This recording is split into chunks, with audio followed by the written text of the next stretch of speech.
Alkitab adalah firman Tuhan.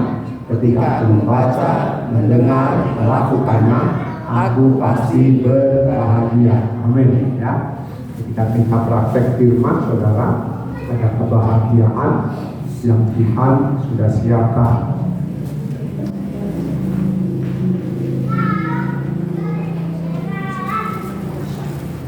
Iya. Nah, saudara, seperti kita sudah tahu arti dari fasik. Fasik itu acuh terhadap firman Tuhan. Yang pertama kita sudah belajar kami selalu. Dan yang kedua arti dari fasik itu percaya tapi tidak percaya. Aneh tapi naas ya. Nah, jadi saudara, fasik itu yang kedua percaya tapi tidak percaya. Seperti apa sih?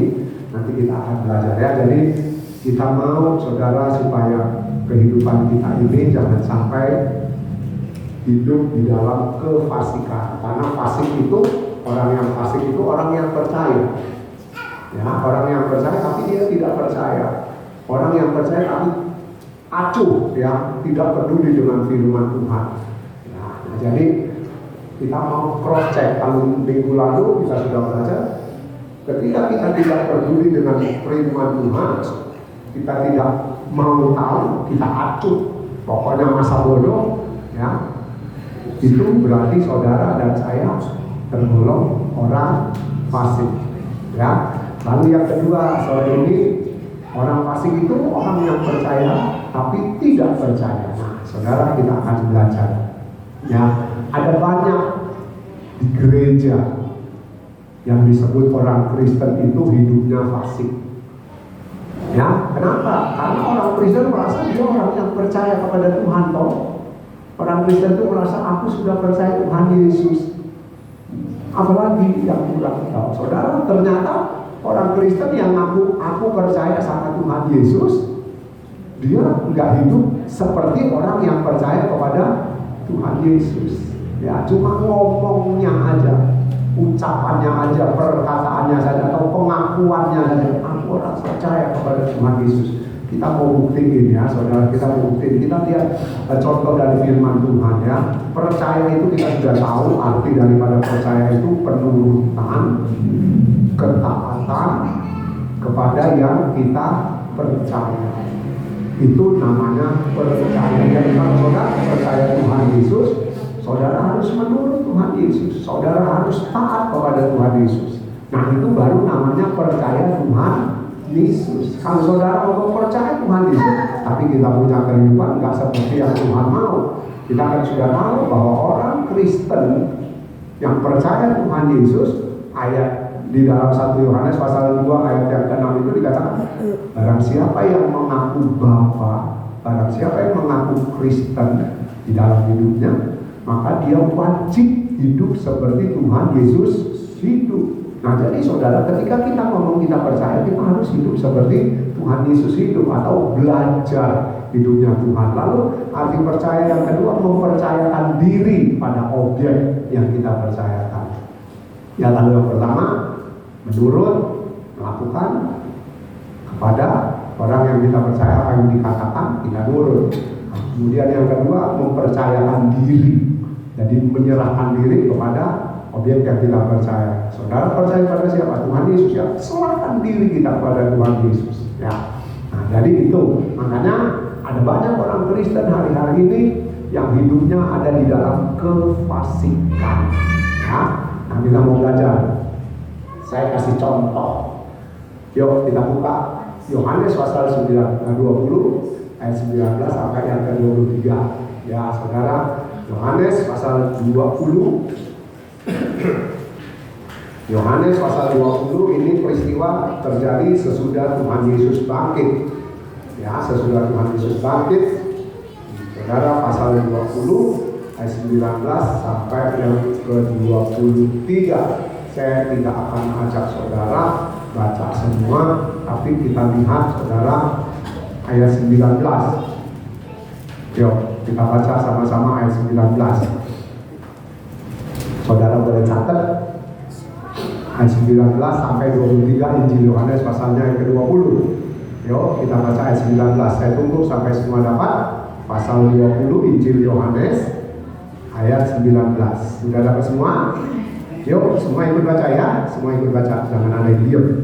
Yuk, kita baca sama-sama ayat 19. 2, 3. Ketika hari sudah malam, pada hari pertama minggu itu, berkumpullah murid-murid Yesus di suatu tempat dengan pintu-pintu yang terkunci, karena mereka takut pada orang-orang Yahudi. Pada waktu itu datanglah Yesus dan berdiri di tengah-tengah mereka dan berkata, "Damai sejahtera bagi kamu." Nah, saudara, kita lihat peristiwa ini terjadi ketika murid-murid sedang kumpul. Ya, dikatakan murid-murid sedang berkumpul.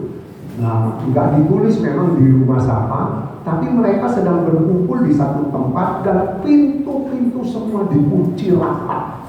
Jendela pun kalau ada ditutup. Kenapa? Alkitab menulis mereka takut. Mereka takut. Mereka takut kepada siapa? Kepada orang-orang Yahudi, khususnya ahli-ahli Taurat. Ya, ahli-ahli Taurat, orang Farisi. Karena mereka adalah pembenci-pembenci Tuhan Yesus. Orang Farisi dan ahli-ahli Taurat ini orang-orang yang membenci Tuhan Yesus. Ya, nah makanya mereka murid-murid ini ketika Tuhan Yesus dikubur mati, mereka masih takut walaupun mereka mendengar berita kebangkitan Tuhan Yesus dari Yohanes dan Petrus yang lari ke kubur Tuhan Yesus. Ya, tapi mereka takut. Sementara mereka kubur, mereka kunci semua pintu. Nah, saudara, kalau saudara terus baca ayat itu, di dalam peristiwa ini ada satu murid yang tidak kumpul bareng. Ya, ada satu murid yang tidak ikut kumpul waktu malam itu. Ya, saudara, dan murid itu bernama Thomas. Kalau saudara baca, murid itu namanya Thomas. Jadi saudara, waktu Tuhan Yesus datang menyampaikan diri dan berkata di dalam ayat ini, "Damai sejahtera bagi kamu." Saudara, waktu itu Thomas tidak ada. Nah, jadi peristiwa ini terjadi di mana Alkitab menulis Thomas tidak ada. Nggak tahu Thomas itu sedang kemana, ya. Nggak ditulis juga oleh firman Tuhan atau oleh Alkitab. Kemana Thomas ini? Mereka ini 11 murid karena satu pengkhianat, tadinya 12 kan. Yudas Iskariot sudah jadi pengkhianat, jadi tinggal 11. Thomas ini kemana? Nggak ditulis. Alkitab nggak memberitahu kemana Thomas. Ya udah, pokoknya kita nggak tahu ya, kita nggak tahu, kita jangan mengira-ngira atau kita jangan menerka. Oh, Thomas lagi pergi ke rumahnya atau sedang pulang kampung. Udah, kita nggak pakai menerka-nerka. Alkitab katakan bahwa Thomas tidak ada. Nah, saudara, setelah Tuhan Yesus kembali pergi dari ruangan itu atau keluar dari ruangan di mana murid-murid kumpul, nggak lama Thomas datang, saudara. Thomas datang, ya. Thomas datang, dan kalau saudara baca kisah itu dikatakan Thomas tidak percaya. Mereka menceritakan kepada Thomas, Thomas, tadi guru datang, tadi Tuhan Yesus datang menampakkan diri kepada kita semua ini. Kamu nggak ada, jadi kamu nggak tahu. Thomas bilang, aku nggak percaya.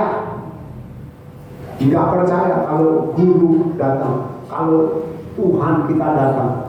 Sebelum jariku kumasukkan ke bekas lubang paku, ya. Jadi sebelum jarimu ini loh, kucucukkan ke dalam telapak tangan daripada guru, aku nggak percaya.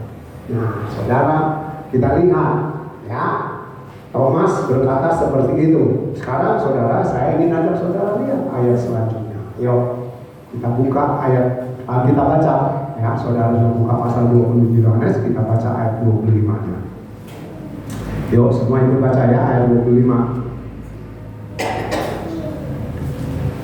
Siap? 2, 3. Maka kata murid-murid yang lain itu kepadanya, kami telah melihat Tuhan. Tapi Thomas berkata kepada mereka, sebelum aku melihat bekas paku pada tangannya, dan sebelum aku mencucukkan jariku ke dalam bekas paku itu, dan mencucukkan tanganku ke dalam lambungnya, sekali-kali aku tidak akan. Alkitab menulis dengan jelas sekali. Ya, Thomas pokoknya nggak percaya. Ya, Thomas nggak percaya. Jadi saudara, kita lihat peristiwa itu sebetulnya terjadi. Tuhan Yesus datang bertemu dengan murid-murid yang lain, tapi Thomas tidak ada. Nah, jadi ini firman Tuhan menulis dengan jelas. Enggak, pokoknya aku nggak percaya. Enggak, pokoknya aku nggak percaya. Nah, orang sudah ngomong pokoknya itu angel tuturannya, ya kan? Pokoknya wis angel, tuturannya angel, ya. Karena orang yang sudah begitu itu sudah nekat. Biarpun dia salah ya nekat. Pokoknya, ya udah salah pun pokoknya merasa benar. Nah, Thomas pun begitu. Enggak, aku nggak, sebelum jari kucucukkan, bukan cuma di jari, tapi juga di lambung, ya, yang bekas ditongkak oleh prajurit. Sebelum aku cucukkan jariku, aku tidak percaya. Nah, saudara, kita lihat Thomas ini murid Tuhan Yesus. Ya, kalau kita ambil satu kesimpulan, Tuhan Yesus itu melayani di dunia cuma 3,5 tahun. 3,5 tahun, saudara. Ya. Jadi saudara, Thomas ini murid Tuhan Yesus. Berarti saudara, Thomas ini kumpul dengan Tuhan Yesus, makan bareng, tidur bareng, pergi kemana-mana bareng, ikut Tuhan Yesus. Ketika Tuhan Yesus menaklukkan angin ribut di Danau Galilea, dia ada di dalam perahu yang sama. Ya, ketika Tuhan Yesus memberi makan 5.000 orang hanya dengan 5 roti dan 2 ikan, Thomas ada di situ. Ketika Tuhan Yesus memberi makan 4.000 orang dengan 7 ikan, Thomas ada di situ. Dia juga ikut bagi ikan dan roti yang diberkati oleh Tuhan. Dia ada, ya. Dan ketika Tuhan Yesus membangkitkan anak muda dari Nain yang sedang di dalam perjalanan, dibawa ke kuburan yang mamanya menangis, ya. Ibunya nangis karena ini anak tunggal, janda lagi. Dibangkitkan oleh Tuhan Yesus, Thomas ada di situ. Ya, jadi ada banyak peristiwa, ada banyak hal yang dilihat oleh Thomas, tapi sudah dia tidak percaya. Nah, Thomas sempat jadi fasik, ya. Percaya tapi tidak percaya. Jadi arti fasik yang kedua, percaya tapi tidak percaya. Saudara, ya, Thomas sempat jadi fasik. Nah, saudara, kemudian ayat 26 dan 28, ya, sampai 28 saya akan baca buat saudara. 8 hari kemudian murid-murid Tuhan Yesus berada kembali dalam rumah itu, dan Thomas bersama-sama dengan mereka. Sementara pintu-pintu terkunci, Tuhan Yesus datang dan ia berdiri di tengah-tengah mereka dan berkata, "Damai sejahtera bagimu." Kemudian ia berkata kepada Thomas, "Taruhlah jarimu di sini dan lihatlah tanganku. Ulurkanlah tanganmu dan cucukkan ke dalam lambungku, dan jangan engkau tidak percaya lagi, melainkan percayalah." Thomas menjawab dia, "Ya Tuhanku, ya Allahku." Saudara, kita lihat sesudah peristiwa pertama, Thomas nggak ada. Thomas dikasih tahu, dia nggak percaya. Dia pokoknya aku nggak percaya sebelum jariku ini masuk ke lubang bekas paku, baik yang ada di tangan maupun yang ada di lambung Tuhan Yesus. Ya, nah saudara, itu terus selesai. Ya, peristiwa itu selesai. Alkitab menulis 8 hari kemudian, saudara, seminggu kemudian, ya, kita ambil begitu aja gampang. Seminggu kemudian, murid-murid kumpul lagi. kumpul lagi di tempat yang sama, di rumah yang sama, dan keadaannya sama. Mereka juga tetap ketakutan. Kunci pintu semua, jendela dikunci, pintu dikunci. Tahu-tahu Tuhan Yesus sudah ada di tengah-tengah mereka. Alkitab menulis saat itu Thomas ada. Nah, kalau yang peristiwa pertama Thomas nggak ada.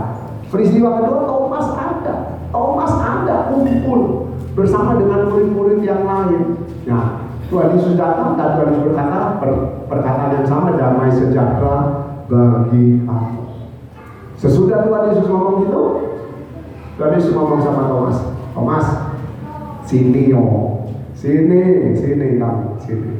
Ya, mungkin dipanggil secara pribadi oleh Tuhan Yesus. Memang Alkitab tidak menulis seperti itu. Pasti Tuhan Yesus menghampiri atau nyamperin Thomas yang mungkin ada di sebelah mana, ya, samperin, bilang, Thomas, sekarang mana jarimu, cucukkan ke dalam bekas paku di tangan maupun yang ada di lambung. Dan saudara, apa yang terjadi sesudah Tuhan Yesus ngomong gitu? Saudara, apa Thomas mencucukkan jarinya? Tidak. Dia nggak cucukkan jarinya ini. Tadi kan waktu yang pertama kan ngotot banget dia. Enggak, pokoknya tak cucukkan jariku, baru aku percaya. Waktu Tuhan Yesus ngomong, ayo cucukkan. Nggak berani dia. Dan Tuhan Yesus ngomong, berbahagialah orang yang percaya walaupun dia tidak melihat. Ya, saudara dan saya belum melihat Tuhan Yesus, tapi Tuhan Yesus ada. Nah, saudara, kita lihat Thomas, lalu ayat yang ke-8, Thomas berkata, ya Tuhanku, ya Allahku. Dia bertobat sungguh-sungguh, saudara, waktu itu. Ya Tuhanku, dia mengaku bahwa Allah itu, Bapa itu adalah Tuhan, dan Tuhan Yesus itu adalah Mesias, ya, yang diutus oleh Bapa menjadi juru selamat. Nah, saudara, sesudah peristiwa itu Thomas bertobat, dia percaya bahwa Tuhan Yesus bangkit, tapi dia sempat jadi orang fasik atau jatuh ke dalam kefasikan. Nah, sekarang contoh yang kedua, ya, 2 Raja-Raja pasal 7 ayat 1 sampai 2. Yuk kita buka. 2 Raja-Raja 7 ayat 1 dan ayat 2. Ini contoh yang lain, ya. Fasik itu percaya tapi tidak percaya. Ingat ya saudara, yang pertama fasik itu, kefasikan itu orang yang mengabaikan perintah firman Tuhan.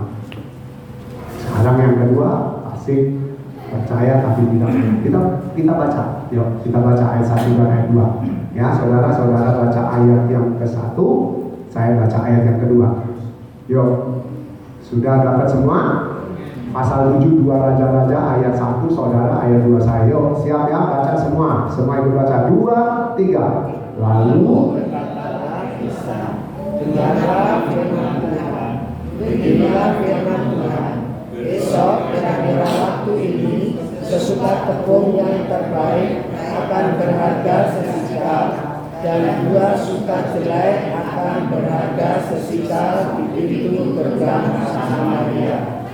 tetapi perwira yang menjadi ajudan raja menjawab abdi Allah, katanya, sekalipun Tuhan membuat tingkap-tingkap di langit, masakan hal itu mungkin terjadi. Jawab abdi Allah, sesungguhnya engkau akan melihatnya dengan matamu sendiri, tetapi tidak akan makan apa-apa daripadanya. Nah, saudara, peristiwa 2 Raja-Raja pasal 7 ini, saudara, waktu itu kerajaan Israel sedang dikepung, ya. Kerajaan Israel sedang dikepung oleh musuh. Dan saudara, mereka tidak bisa kemana-mana, ya. Kerajaan Israel yang dikepung oleh musuh, mereka tidak bisa kemana-mana. Penduduk yang ada di dalam kota itu nggak bisa kemana-mana. Kenapa? Karena ibu kota itu dikepung oleh musuh. Zaman dulu saudara kalau perang, ya kalau musuh datang, pintu gerbang kota, pusat pemerintahan itu ditutup, jebret. Tujuannya apa? Supaya musuh nggak bisa masuk. Nah, saudara, waktu itu kerajaan ini Israel dikepung, dan orang yang ada di dalam kota ini nggak bisa keluar. Mau keluar ada musuh di dalam, makanan mulai menipis, bahan makanan mulai habis, ya saudara. Nah, saudara, Tuhan ngomong sama Elisa, nanti akan ada makanan yang berlimpah di luar gerbang. Loh, saudara, di luar gerbang ada musuh. Bagaimana? Musuh sedang mengepung, ya. Tapi Tuhan ngomong sama Elisa, kasih tahu raja Israel dengan seluruh rakyatnya, nanti akan ada makanan yang berlimpah-limpah di luar. Saudara, secara akal, secara logika, yang apa caranya? Bagaimana sementara kerajaan ini ibu kotanya dikepung, Tuhan ngomong sama Elisa, nanti akan ada makanan berlimpah di luar kota. Nanti kamu bisa makan sepuasnya. Pokoknya itu makanan sangat banyak. Ya saudara, ayat 2, ajudan raja, perwira, ya pengawal raja itu ngomong, sekalipun Tuhan membuka tingkap-tingkap langit, maksudnya Tuhan membuka langit ini, ya gak mungkin ada makanan turun dan kita bisa makan.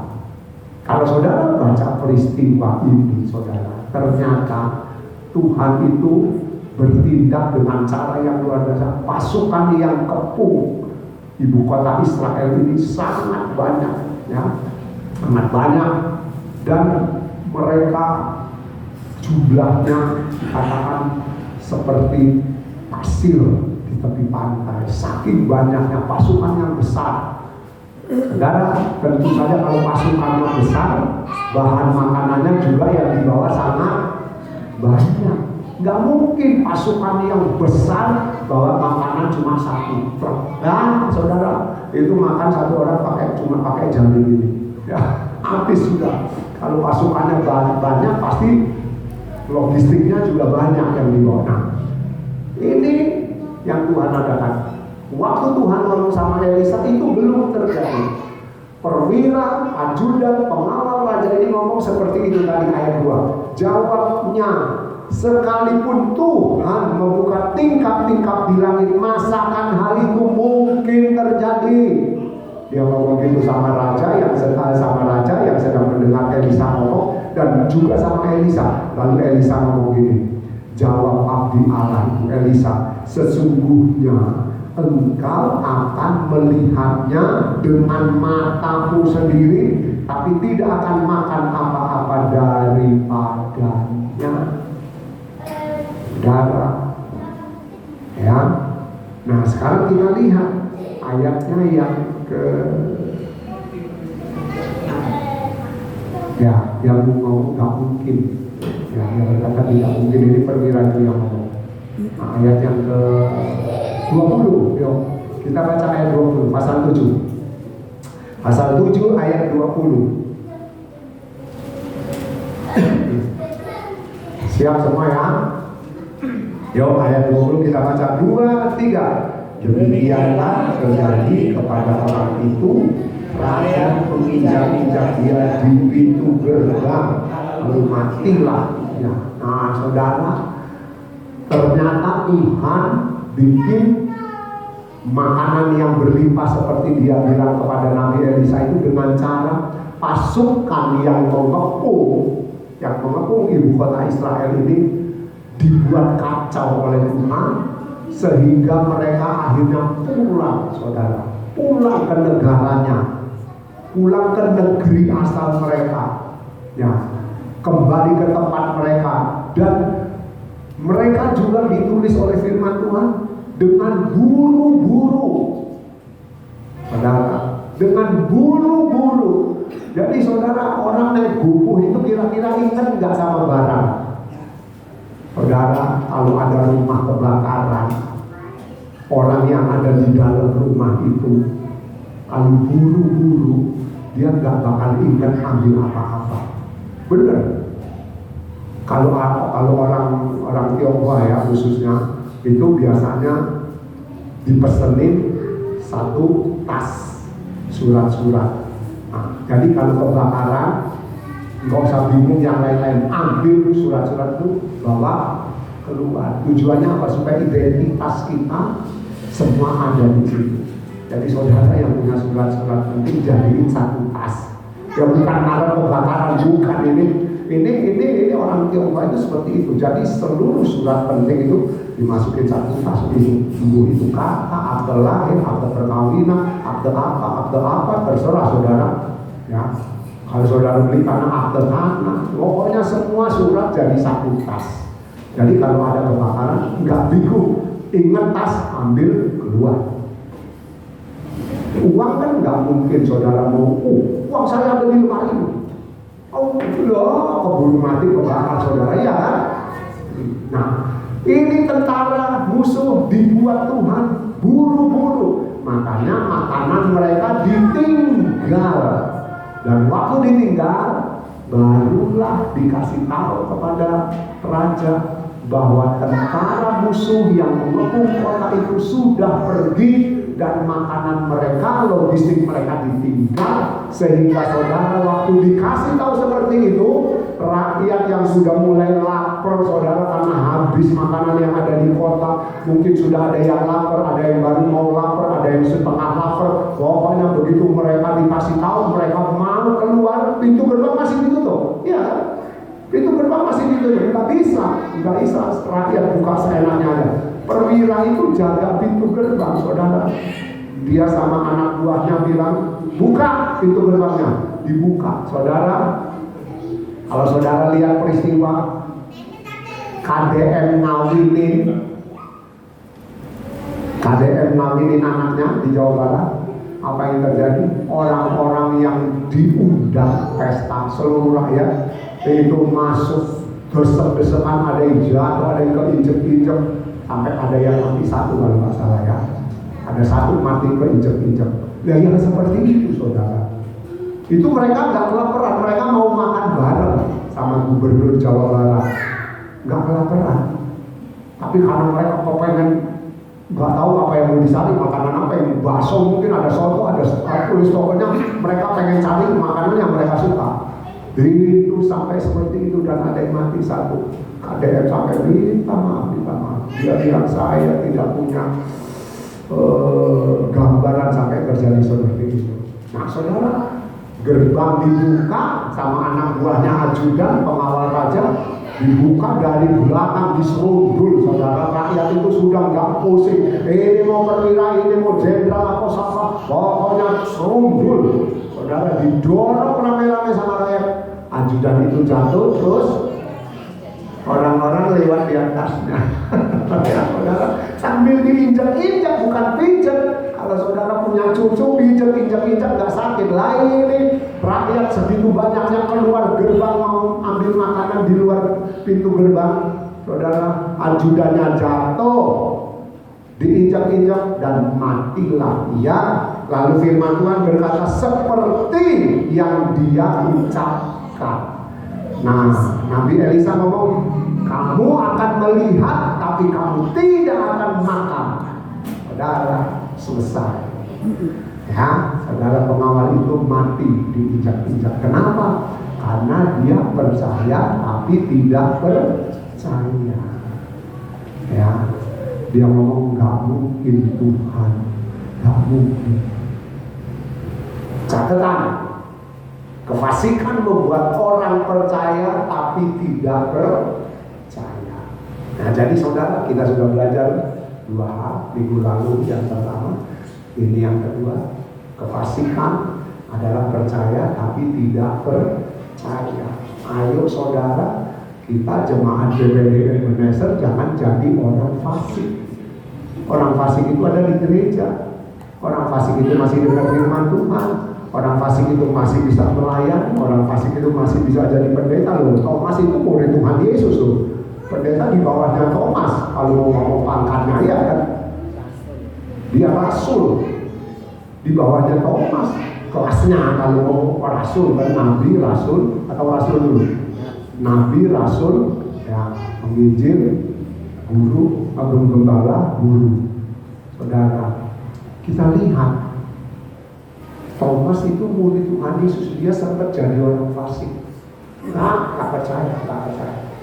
Nah ini perwira pengawal raja juga, saudara. Dia ngomong walaupun Tuhan, dan dia bisa ngomong gitu berarti dia percaya Tuhan kok. Gak mungkin kalau gak percaya Tuhan dia walaupun Tuhan, gak mungkin. Walaupun Tuhan membuka tingkap-tingkap langit, aku tetap tidak percaya. Hal itu tidak akan mungkin terjadi. Betul saudara, nggak terjadi cuma buat dia, karena dia mati diinjak-injak oleh rakyat. Ya sekali lagi saudara, ayo jangan kita sampai memiliki kefasikan di dalam hidup kita. Ya, di dalam hidup ini. Sebab saudara, kalau tadi Thomas sempat menjadi fasik, tapi untung dia punya kesempatan bertobat. Ya, tapi perwira ini kefasikannya membuat dia mati terinjak-injak oleh rakyat. Yuk, buang kefasikan yang ada di dalam hidup ini. Tuhan berkati. Ya.